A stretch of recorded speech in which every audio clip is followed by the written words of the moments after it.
everybody. Welcome to the 135th Durham Miners Gala.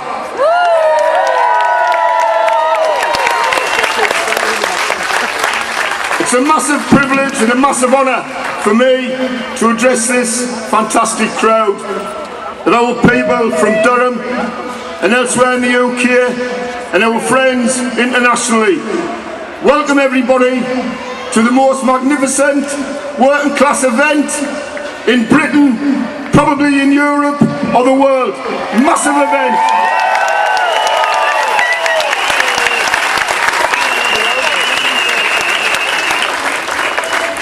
In the 150th anniversary of the Durham Miners Association, I couldn't be prouder, there's the heckler started, couldn't be prouder than to address this crowd. And it's a rather poignant moment for me, because as I stand here, I remember standing out there looking at my great friend and comrade Davy Hopper and Davy Guy.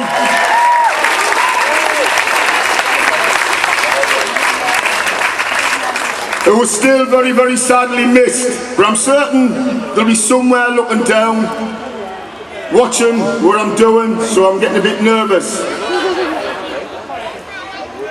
As I say, very welcome, but I'd like to reflect on the past year. We're seeing the Tories in absolute disarray. We've got two clowns vying to be the next Prime Minister.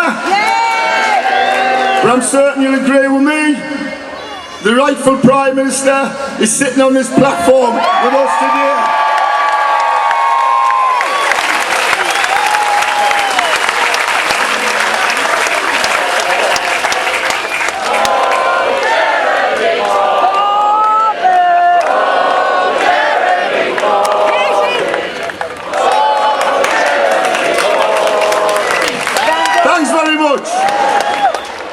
Time when we've got the Tories fighting like cats in a sack, we've got people in our own party in Parliament doing everything they can to undermine the democratically elected leader, and I've got words for them. We have always spread out a message of unity, of comradeship, and we want unity within our party. Accept the democratic mandate, back the leader, fight the Tories, not each other.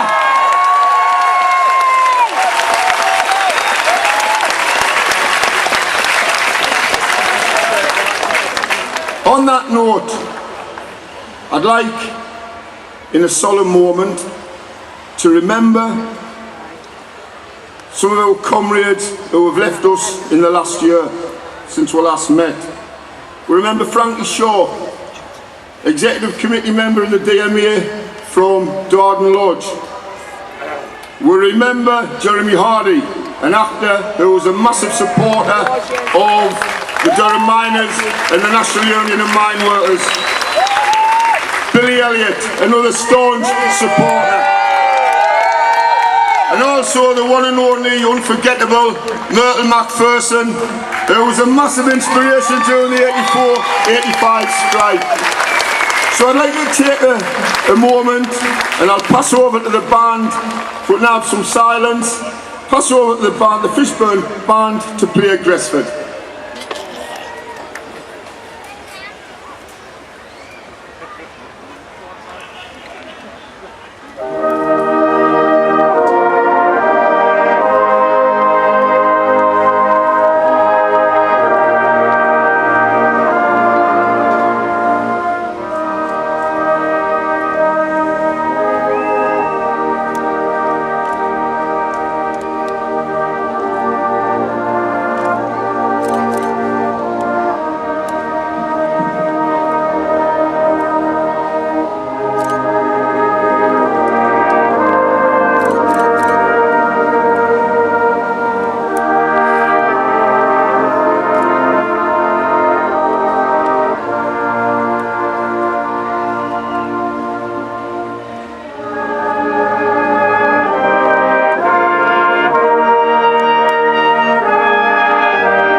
Thanks very much to the band. Marvellous as always. Thank you. It's now my great pleasure to introduce, excuse me, to introduce our own Labour Mayor of Durham, Councillor Katie Corrigan.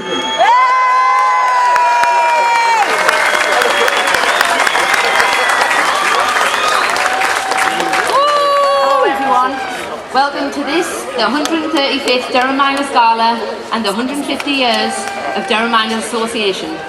My sincere thanks to the Durham Miners Association for inviting me here to speak. As Mayor of this wonderful city and Chairman of this beautiful county of Durham, I welcome you, whether you're living around the city or have travelled much further afield. Welcome to the land of Black Diamond coal. To the platform party, my fellow mayors and speakers, I extend a very warm welcome to you all. May I first thank, on behalf of Fishburn Band, for that traditional and moving piece, Gresford, a true tribute to our mining heritage. Gresford was first performed publicly at the Durham Miners Gala of 1938, when Clement Attlee, a future Prime Minister, was one of the speakers. Words cannot fully express the honour and privilege I feel today. Having been here year after year with my family, marching with the banners, it was a privilege for me to now witness the passing of the banners whilst on the balcony at the Royal County Hotel. It was a very humble experience and I'm truly moved to see so many people here today. Many generations of North Eastern families have come to the Miners Gala over the years, where we meet new friends and renew old acquaintances. This year should be no exception. Many people in County Durham come from mining families. I am no exception. My great-grandfather, grandfather and dad were all miners serving a Sherburn Hill pit. To stand here, the daughter of a late miner, and address the Durham Big Meeting is an overwhelming honour.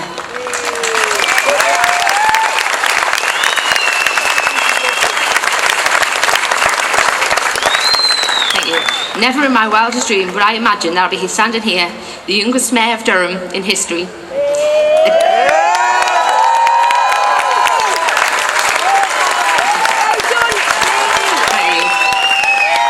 A mayoralty that dates back to 1602, the time of the Prince Bishops. Our heritage is built on long, deep traditions. After this speech, I will be accompanying local bands and banners to our magnificent cathedral. There will be a truly fantastic service which will witness the blessing of banners. This year, Blackhall, Hordern and Durham Miners Association will share that honour. I hope that some of you will join us at the cathedral. Here we support the dedicated musicians and followers who help us remember the commitment of all those people involved with mining here and throughout the world. Finally, I'd like to congratulate and thank the organisers of today's event for all their hard work. Well done. I bid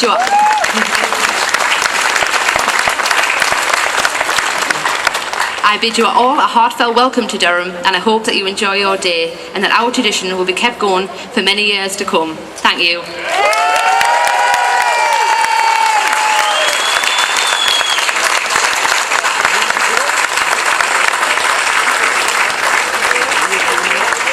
Thanks, Katie, and I'm sure we'll agree that with young talent like that in the Labour Party, the only way is up. It's now my great privilege to introduce the first of our speakers, Doug Nichols, who's the General Secretary of the General Federation of Trade Unions. Doug represents a wide range of national and international trade unions, and it's fitting that he's the speaker at this year's gala as we celebrate our 150th anniversary. We also celebrate the 100th anniversary of the International Labour Organisation, which has championed workers' rights across the globe. Great pleasure to introduce Doug Nichols.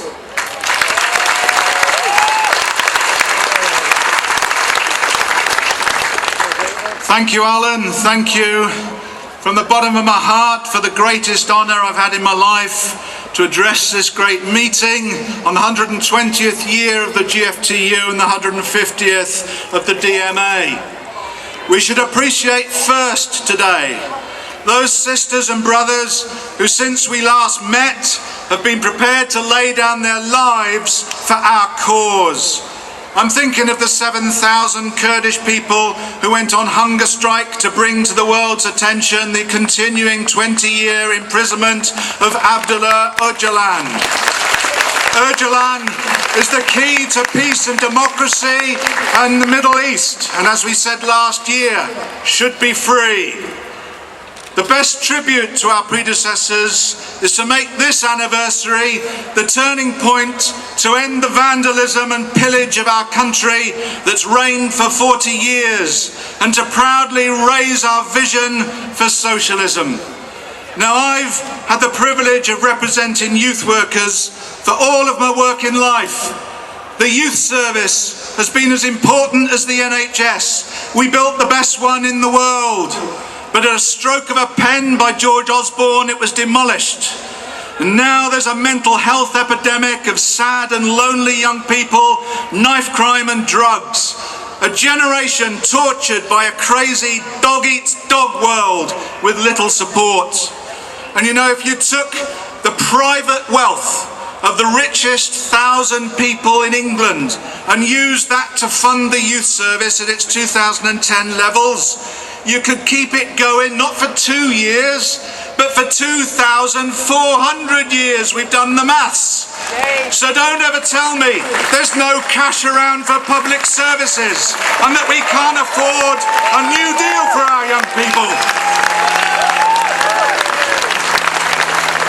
Across the centuries, our struggles as a class have sharp, often blood-drenched moments of moving forwards, then periods of retreat and slumber. Then we wake up and start to rise like lions again. And when that happens, as you can feel all around us today and around the country, we always have to remain true to the principles that keep us strong. So here's some of them. Firstly, protect our leaders and our organisations who are genuinely fighting for change. And if you've got criticisms, then express them through our internal democracy and never go running outside to complain, let alone to the hostile media.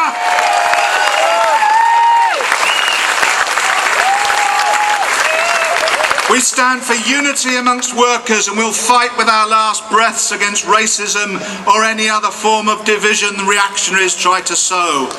Unity means unity of our country, England, Scotland and Wales. No part can go alone. All our national unions, shop stewards committees and collective bargaining were national and built on the truth that the needs of workers throughout the country are the same. But our two deepest principles are these. We're internationalists. We extend the hand of solidarity throughout the world. And our internationalism is the opposite of their globalisation agenda. That's based on the free movement of capital, labour, goods and services. The hidden hand of the market led by financial speculators undermining elected governments throughout the world to make a quick buck. And that whole pathetic, vicious shebang was kick-started 40 years ago when Thatcher removed exchange controls against the flight of capital. She unleashed the idle parasites to steal the nation's wealth, destroy our industries, sell our national assets and make fortunes from gambling and privatisation. And secondly, and most importantly, we're Democrats. We fight for the rule and involvement of the majority. We make democracy real in the workplace, real in the community, and real when deciding on the biggest issues of the day. Our class fought for the universal franchise, which only came in 1969 after generations of struggle. And engaged in our sense of democracy is that you debate a course of action, vote on it, and no matter how slim the majority, you work 100% solid to implement the decision. If this principle breaks down, so does democracy, and history warns of the consequences. For too long, our foreign policy has been governed by those who we don't elect in the Pentagon, and our economic policy by those we don't elect in Brussels. That's not democracy or internationalism. So don't let the bomb pot steal the principle of national self-determination. It's ours. It's at the core of socialism. So today we respect the past we inherited from our grandparents and the future we build for our grandchildren. Today at this brilliant gala, we must signal a turn of the tide. The sleeping giants waking up. Nothing can get in the way. We'll make an independent, socialist Britain with a new written constitution, united, at peace with ourselves, at peace with the world. And every day for all of our people should feel like this big meeting in every town and village in the land. Solidarity, comrades.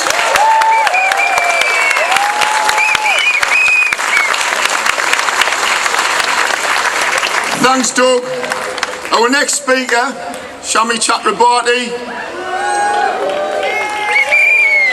Show a bit of respect, please. That's what this is about. The theme about this gala is respect and unity. We'd expect that here.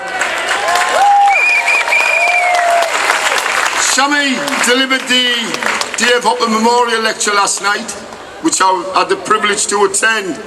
She was absolutely brilliant there. I'm certain she's in love with the place because it's not the first or second or the third time she's been there this year.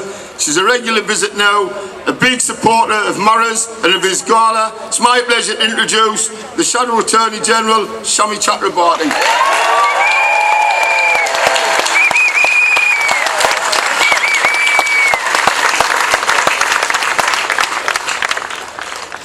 Whoever booed, you got your wish, it's starting to rain, mate. But not just on me. I can't tell you how wonderful it feels to return to the Durham Miners Gala. You may not know this about me, but I'm not from the northeast, and I've never been a miner. But I have rarely felt so welcome anywhere in the world.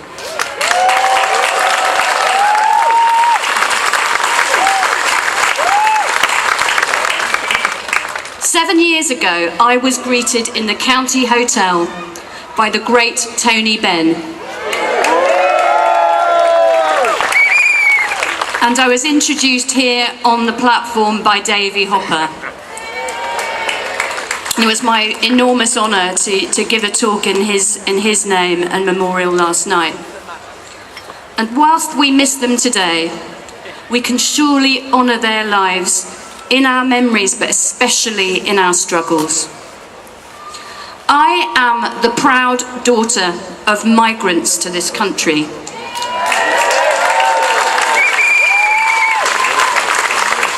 And that was before migrant became a dirty word.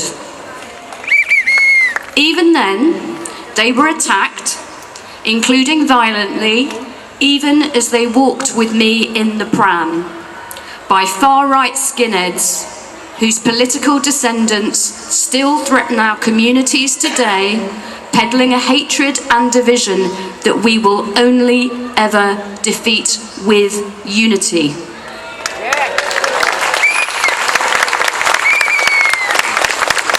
So, friends, imagine how I felt when 3.5 years ago, the last Etonian Prime Minister, don't worry if you missed him, the sequel's coming soon,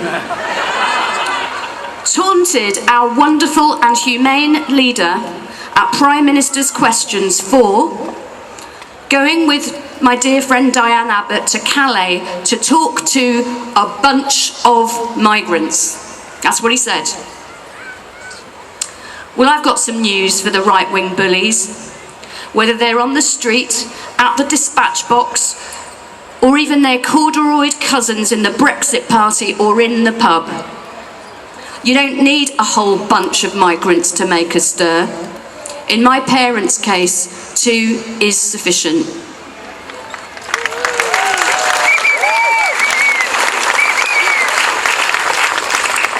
Seven years ago, I came here as the Director of Liberty, the human rights campaign that was supported by the unions from its birth in the 1930s. Hard times a bit like these. And in the dark days of the War on Terror, when I have to say, even some people in the Labour Party thought that human rights were a bit of a luxury, I was so grateful for trade union support. And I want to take this opportunity to thank, in particular, Dave Prentice of Unison, Howard Beckett and Len McCluskey of Unite, and the late, great Steve Sinnott of the NUT for all of their support in those days. When I was last here, I was the only woman on the platform. So imagine my pride today to hear your wonderful Mayor, Kate Connolly, and to share not just this platform, but my working life with Becky Long-Bailey and Laura Pidcock.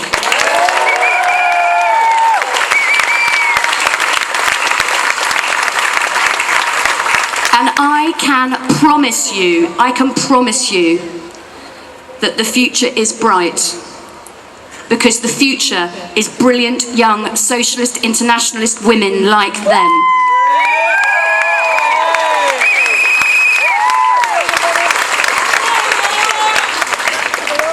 And now I'm Jeremy Corbyn's Shadow Attorney General. This was only made possible by past Labour governments who provided for my completely free and debt-free secondary and higher education,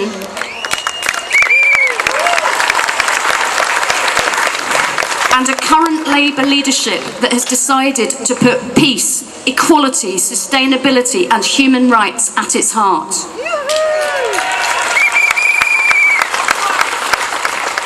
But comrades, I've got further ambitions still. And with those, I need your help. Because I don't want to be a mere shadow anymore. I want to be the chief legal advisor to the most radical Labour government since 1945.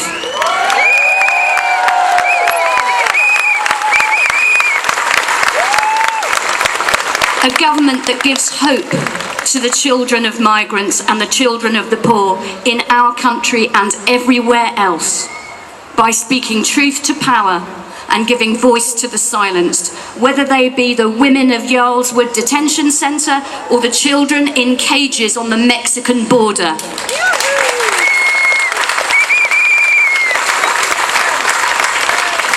They could all benefit from Jeremy Corbyn in number 10 and at the UN Security Council. Imagine that. And if you think I'm sounding somehow anti-American, you couldn't be more wrong. Because this child of migrants can only have admiration for a nation of them. But the real special relationship isn't about Boris Johnson and Donald Trump. It's more about the values of Emily Thornberry and Emma Lazarus, who wrote that famous poem for the Statue of Liberty. Remember? Give me your tired, your poor, your huddled masses yearning to breathe free. The wretched refuse of your teeming shore, send these, the homeless, tempest-tossed to me. I lift my lamp beside the golden door. Thanks for listening.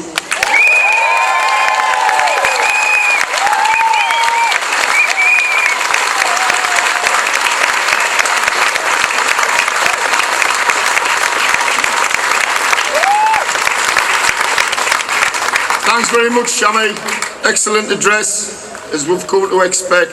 It's now a great pleasure for me to introduce an old friend of the Durham Miners Gala, an old friend of the Durham Miners. Our relationship goes back decades now, even before the time they got the name Unison, when there were different NUPE and COSI and other unions. We stood solid with Unison members, public health service workers and the like. I remember Weymouth Colliery coming out for days action, days strikes in support of our nursing staff and our ancillary working staff in hospitals.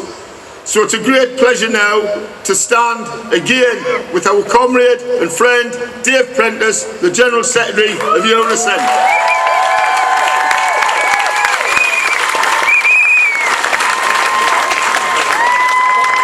Well, greetings to all our Unison members. So proud to be here once again. Our purple and green banners, the colours of the suffragette movement, Unison representing 1.3 million workers, mainly women who provide our public services, and prouder still of our union's long association with this gathering, the big meeting, the beating heart of the trade union movement, a celebration of our trade union history, a celebration of our people and our class, and Alan, more than that, a time when we renew the solidarity between my union and yours. We stood with you shoulder to shoulder through your struggles, 35 years since Orgreave, and now is the time for truth and for justice. And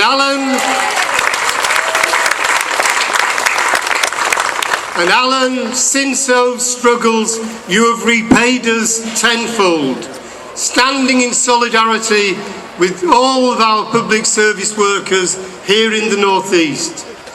And we, in Unison, will always be grateful for what you have done for us, your solidarity with us in our battles against a decade of austerity.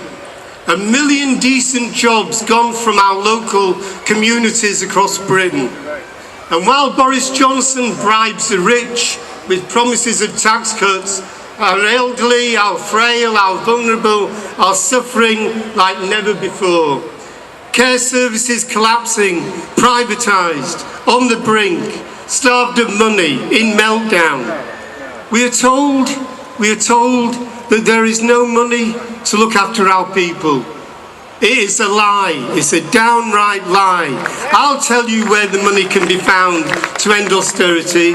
We here at our big meeting have a message for Boris and his like. The money's there.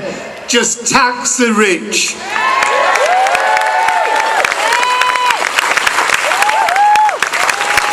No more handouts to the wealthy. Stop their tax abuse. Make every company, every bank pay their fair share. But more than anything, stop wasting billions on replacing weapons of mass destruction. Stop rebuilding Trident nuclear weapons. Start rebuilding our local communities. Our communities left behind. Thousands of people sleeping rough. 6 million children living in grinding poverty in the 5th richest country in the world. It's an absolute disgrace. And that is what austerity is. It demeans, it damages, it destroys.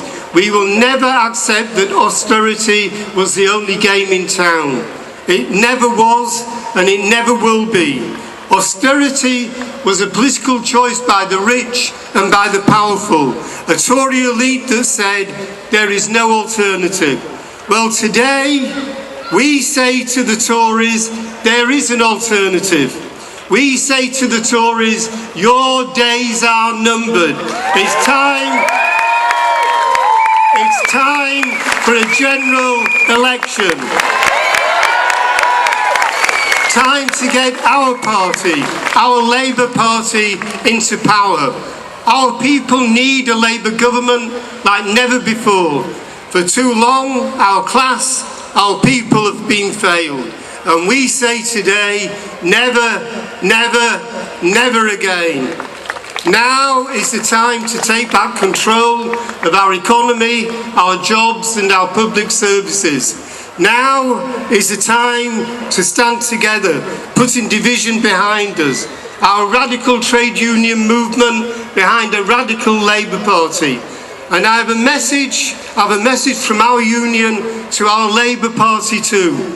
We demand an end to privatisation of public services.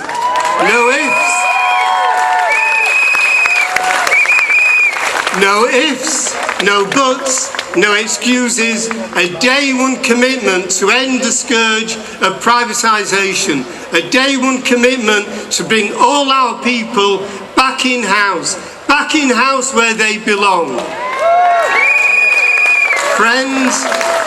For our people, that general election cannot come soon enough. There are those who say, as world changes, as the far right is on the rise and we will beat them, they say that trade unionism has had its day. But let this great gala and our unions be the answer to that. The future we need is in our grasp.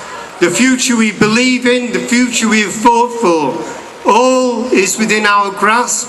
If we are united, if we are strong, we will build a movement that will sweep away this wretched government and get our party and Jeremy Corbyn into power where we belong. Have a great gala.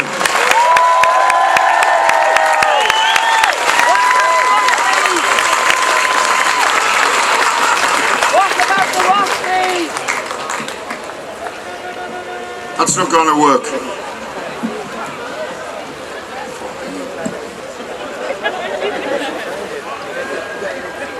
Our next speaker, Kevin Courtney from the NEU, the Teachers Union, a great friend of the miners during the 84-5 strike and a passionate advocate of stopping privatisation and the rundown of our education services. Kevin.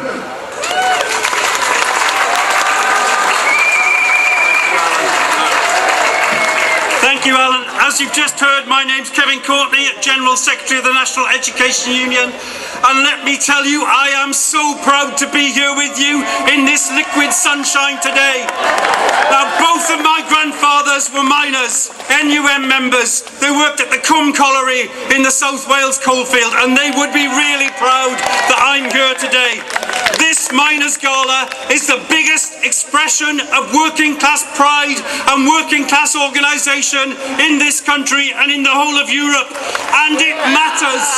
It matters that we celebrate our history, that we celebrate the successes of our parents and our grandparents. But it's not just history. It's not just history, because we need the inspiration for the fights we're in now and the fights we're in the future. And we need that working class pride. We need working class organisation, and we need working class solidarity. And I tell you, we have that solidarity. The last time I was in Durham, I was so privileged to speak at the Pitman's Parliament in the Miners' Hall, and I was speaking to a fantastic bunch of working class women, the Durham County teaching assistants, and solidarity to them. The past and the future intermingle. The past and the future intermingle. When I was a young teacher in London during the Great Strike, I was working with the Inner London Teachers Association, and friends of mine, Bernard and Carol Regan, formed great associations with the late great Davy Hopper, with Ernie Foster and so many others. And those friendships have survived decades, friendships formed in struggle that never go away. Now I say, arising from that it is vital that teachers and educators and their unions are part of the workers' movement, not only because an injury to one is an injury to all, but because the children in our schools are suffering the effects of this austerity from this government. One third of children in this, one of the richest countries in the world, are in poverty. That is a disgrace. And even worse, 2/3 of those are in families with a parent who is working. Can you believe that? This government is presiding over an economy where pay is so low, where jobs are so uncertain, that 2/3 of the children who are in poverty have a parent who is in work. And I tell you, we see the effects of that in every school. There are schools that have opened food banks. There are schools that opened on Christmas Day to make sure the children had a lunch. There are schools that have bought washing machines to wash the children's clothes. And it's not just in the schools, it's in Durham. The East Durham Food Bank this week put out a press release saying that they are worried that as we come up to the summer holidays, that children in Durham will be feeling hungry. And I tell you, every survey we do of our NEU members says the same. Children in this country suffering from hunger during the school holidays. What a shame that brings on our country. What a shame that brings on our government. But do you see the signs of that shame? No, instead you hear government ministers who say they are glad that there are food banks and glad that there are charities who are making them. Boris Johnson said it's fantastic that there are food banks. He said that he set up loads of them when he was the Mayor of London. Well, I tell you, I bet that lots of people here give money to charity because we know that people are hungry. But those government ministers who say that they are happy that there are food banks, those are the same government ministers who cut the support, who introduced the bedroom tax, who are rolling out universal credit. It is an absolute disgrace that they say they're happy that food banks exist. They told us that austerity was a necessity. They told us that we were all in it together. But the reality is that the rich have got richer. That we live in a radically unequal country. That the top 1% in this country have as much wealth as the bottom 60%. In the world, the 8 richest billionaires, that's 8 individual people, they have the same amount of wealth as the bottom half of the entire human race. It is a disgrace. There is no austerity is not a necessity. It is a political choice. It is a political choice of people who want to run down public services, create what they call a flexible labour market, and privatise everything. And education, the area that I represent, is one of those services being run down and privatised. I want to ask you all today to support our School Cuts campaign. It has tens of thousands of parental supporters. It is starting to make a difference. In the 2017 general election, 750,000 people changed their vote because our website told the truth about the difference the Labour manifesto and the Tory manifesto would mean to our children's education. You can see our campaign making a difference when Boris Johnson says he's going to put money into schools. But I say this to Boris Johnson, we don't want your promises on the side of a bus. We want real money for real children in real schools. And so we want to say to Boris Johnson, class sizes are going up. Subjects are being lost in secondary schools around the country. Teacher assistant and teacher numbers are declining, and all of that is at your door. We are demanding that they invest in our children and in our country. We are demanding that they stop privatising our schools. We are demanding that they stop, they recognise that our children are more than a score and stop running their crazy exact test systems. And I have one last message. My union is a proud affiliate of the Stop the War Coalition. And I want to say to whoever is in government, and I know that I can rely on Jeremy Corbyn, but whoever is in government, don't take us into another disastrous war in the Middle East. No war on Iran. Solidarity forever.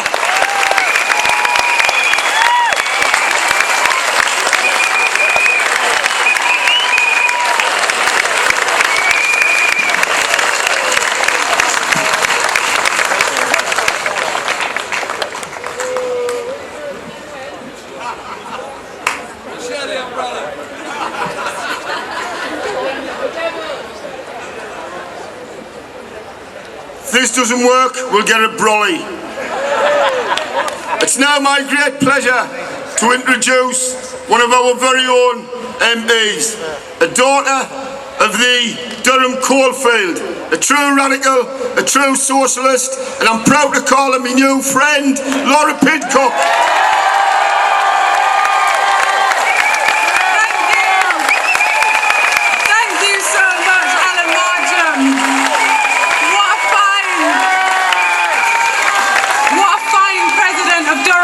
Association you will make, and of course I want to say thank you for everything you did during the miners' strike. What an unbelievable honour it is to be on the platform at this historic event. I'm completely humbled by the invitation. I think, however, I'm going to have to go into retirement now because there is nothing that beats speaking to you at this meeting. Everything about this celebration is perfect except one thing. I wish that my dad, Bernard Pidcock, was here. He died 5 months ago, and this was his favourite day. He was my best comrade, and he would have been beaming with the warmth and the comradeship and the opportunity that I've been given by the DMA. So I dedicate what I am about to say to him. This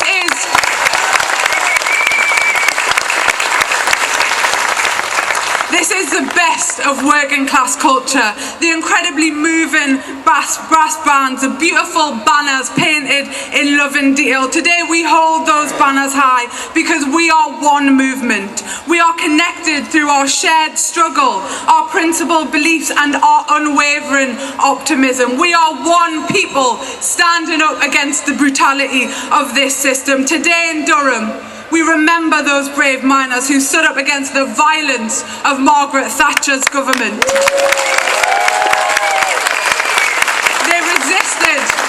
They resisted her determination to smash organised workers, and those who came after your work was done. We will never ever forget what you did and the sacrifices that you made. And to the women of that struggle, of this region and throughout the coalfields, who raised funds, who raised awareness, who fed the communities through those hungry and bitter 18 months, who organised relentlessly. You were an equal and valiant partner in that struggle. So to Myrtle McPherson, Heather Wood, Anne Scargill, Florence Anderson, Betty Cook, Juliana Heron, Joan Guy, Brenda Hopper and so many other women in the struggle, we salute you.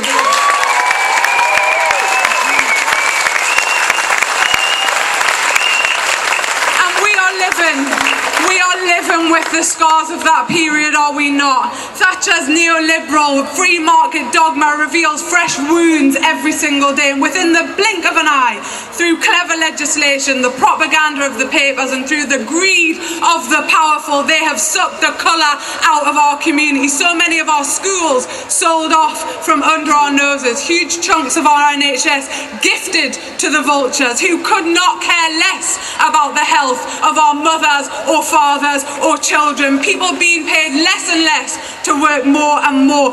Exploitation is so commonplace, it is invisible. Disillusion, disappointment and fear haunt our communities. So scared are people of the DWP, of their employer, of the bank, scared of their future. But I want to make one thing clear. We cannot hope for our lives to improve. We can't even talk about the survival of this planet without facing up to one fundamental truth: that it is the capitalist system which is at the root of this destruction. And it is the capitalist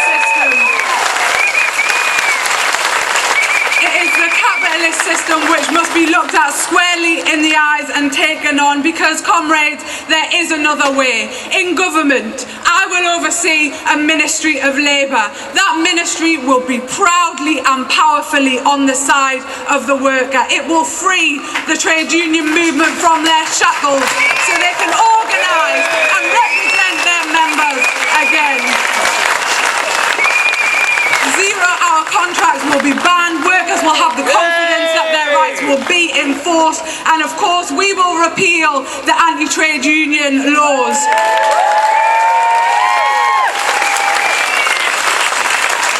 A Labour government will see the biggest shift in power from employer to employee this country has ever seen. So this is a message to the exploitative bosses. You are on borrowed time.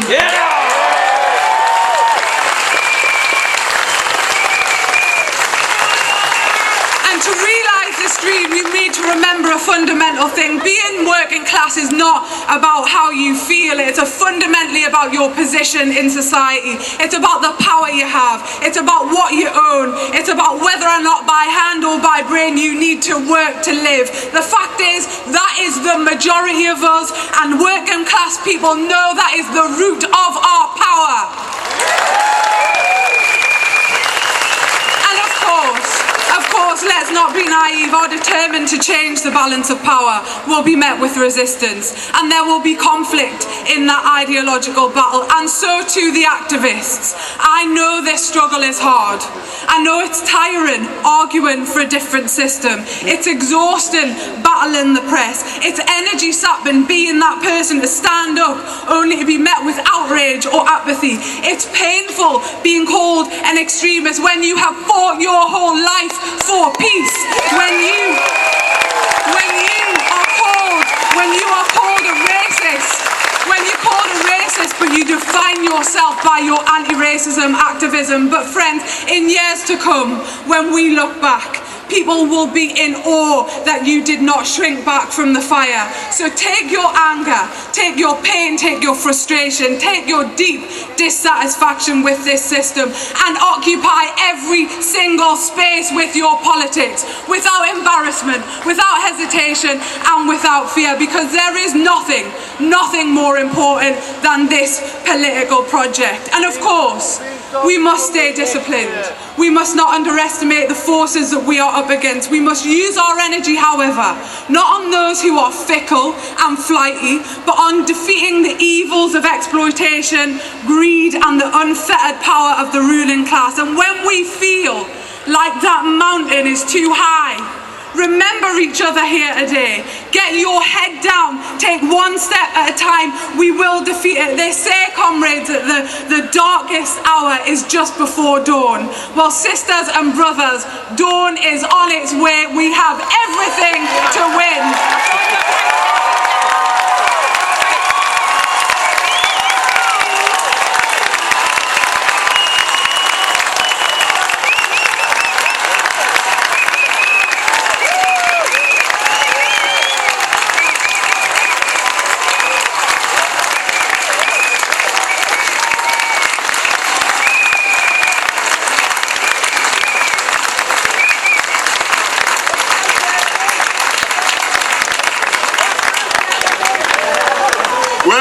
As they say, follow that.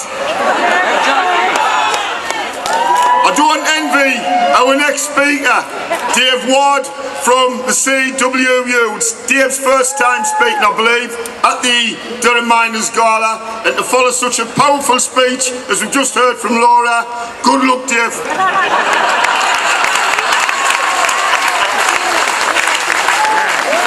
Yes, sisters, brothers, comrades, friends, I bring fraternal greetings from the Communication Workers Union and our members who deliver postal services, phone services, internet services and financial services right across the UK. And when I think of the services that our members deliver, I see the CWU as a union that connects the country. Now, I'm here today not just to do a speech, I'm here to set out an agenda for the trade union movement, because I believe if we want that man in number 10, and you want him in number 10, then the trade union movement doesn't just wait for political change. It has to have an agenda of its own. And what we've got to do is connect the trade union movement in the fight for a New Deal for Britain, the centre of which must be a fight for a New Deal for workers. And when I think of the traditions, the spirit, the values of this gala, what it really says to me is that that is the spirit that we need in that fight. And when I think of the miners and their communities, do you know one thing I always remember about that? Is they were never ever afraid of the struggle. And we have to remember now that as we face the struggle for the very future of our children, our grandchildren and working class people, then we cannot be afraid of that struggle. That struggle is not about Brexit. I'm going to say that again. It's not about Brexit, because in or out the EU, we know one thing is certain. There is no vision on offer within the confines of that debate that is a true voice of working people that's going to bring about real change for the millions of people who need it in this country. And whether it's bungling Boris or that other Hunt who wants to be Prime Minister, or whether it's those in the Labour Party who seek to undermine at every step of the way the real Prime Minister of this country. It's our job to say we're not interested in that vision. We have a separate vision for working people, and it's called a New Deal for Workers. And I say to you, very simple things here that we can come together around. One, a common bargain agenda in the sectors of our economy. Len, Tim, in our sector, I want to work with you, not against you. I want to work with you to root out insecurity at work, to drive up pay, make the race to the top the priority, not the race to the bottom. And if that brings a different model of trade unionism, I'm up for that. It's about more than our own members. It's about the collective movement coming together. Now the TUC has a policy, and we better start talking about it, because they've agreed, the TUC, all of us, that we have got this campaign for a New Deal for Workers. We've even got a manifesto. And the beauty of that manifesto, which is going to be published in August, is that it gives every single union here a chance to take their particular fight, but also connect it to the overall fight for a new deal. But you can't win change through a manifesto. Change is not a spectator sport. Change is about action. And what we've also agreed is that we are going to have a form of collective action. Now, the choice. Somebody said to me the other day, don't know if you've heard the thing called Heart Unions Week. Fair thing, fair enough. But frankly, I'm not interested in Heart Unions Week. I'm interested in collective action. We start the campaign now, and we take that action on May the 1st next year, International Workers' Day. That's what we need to do. We should be talking about big ambitions, 4-day weeks, not in 50 years, in 5 years' time. We should be talking about taking away the control of technology over workers today and bringing it back to share the benefits of that technology for all workers in this country. Look, it's great to come here. Fantastic to see you all. But what really counts is what you do when you leave here.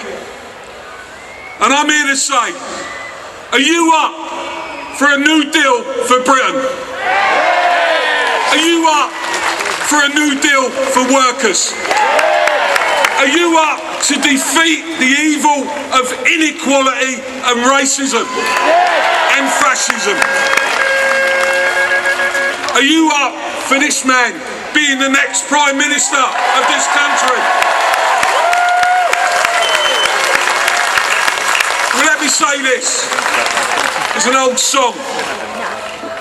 Deep in my heart, I really do believe that we are going to come together in this fight.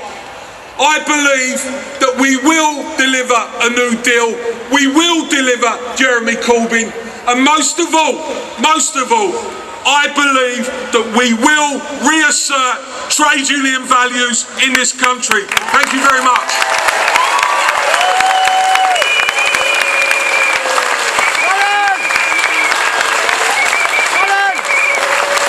Well, I laid down the challenge and Dave Ward stepped up to it. Thanks, Dave.